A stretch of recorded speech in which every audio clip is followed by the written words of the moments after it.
भारत पाक युद्ध के समय लोगों को जबरदस्ती सेना में भर्ती करके युद्ध के लिए भेजा जा रहा था। सरकारी अफसर नव ब्रह्मचारी श्री मिट्ठूलाल ज्ञानी के पास आए और उनसे सेना में भर्ती होने की विनती करने लगे। ब्रह्मचारी मिट्ठूलाल ज्ञानी ने नाक भौं सिकोड़ते हुए जवाब दिया, ना बाबा ना, राम कहो राम, मैं कभी सेना में न जाऊंगा। अरे मैं ठहरा बाल ब्रह्मचारी, भला मैं लड़ाई पर कैसे जा सकता हूं? अफसरों ने कहा, मगर ज्ञानी जी, लड़ाई से ब्रह्मचर्य थोड़ी ही नष्ट होता है, और अगर आप जैसे पुरुष ब्रह्मचारी लोग युद्ध पर न जाएंगे तो फिर कौन जाएगा भारत माता की लाज बचाने? ब्रह्मचारी मिट्ठूलाल बोले, खतरा है, इसलिए युद्ध पर जाने में आनाकानी कर रहा हूं। यदि आपको विश्वास न हो तो मैं सिद्ध किए देता हूं।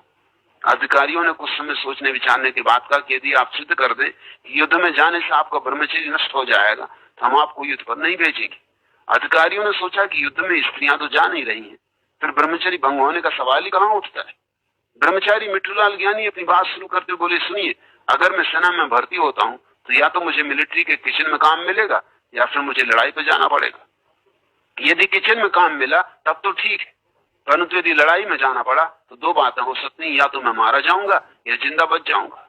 अगर जिंदा बच गया तो कोई बात नहीं, मगर खुदा ना खास्ता यदि मर गया तो दो बातें संभव हैं, या तो मैं तोप से मारा जाऊंगा या गोली से। यदि तोप से मेरी धज्जियां उड़ जाएं तो मुझे कोई गम नहीं, परंतु मान लीजिए कि मैं गोली से मरता हूं तो दो बातें हो सकती हैं, या तो मैं जलाया जाऊंगा या फिर गड़ाया जाऊंगा।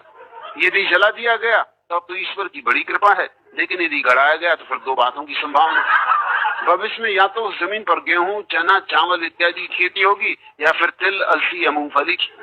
यदि गेहूं, चने आदि की खेती हुई तो कोई नुकसान नहीं, लेकिन यदि तिल, अलसी या मूंगफली की खेती की गई तो उससे निश्चित ही मेरा तेल निकाला जाएगा। यदि उस तेल के अन्न उपयोग किए गए तो ठीक है, लेकिन यदि उसकी साबुन बनाई गई तो दो बातों की संभावना है, या तो उससे नहाने की साबुन बनाई जाएगी या कपड़ा धोने की। यदि कपड़ा धोने की साबुन बनी तब तो सब ठीक ठाक रहेगा, परंतु यदि नहाने की साबुन बनी तब मुसीबत हो सकती, क्योंकि फिर उसके दो उपयोग हो सकते।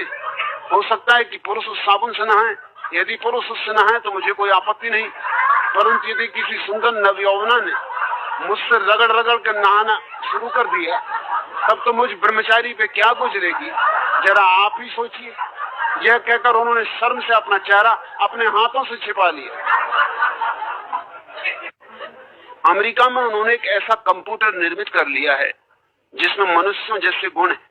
एक अमरीकी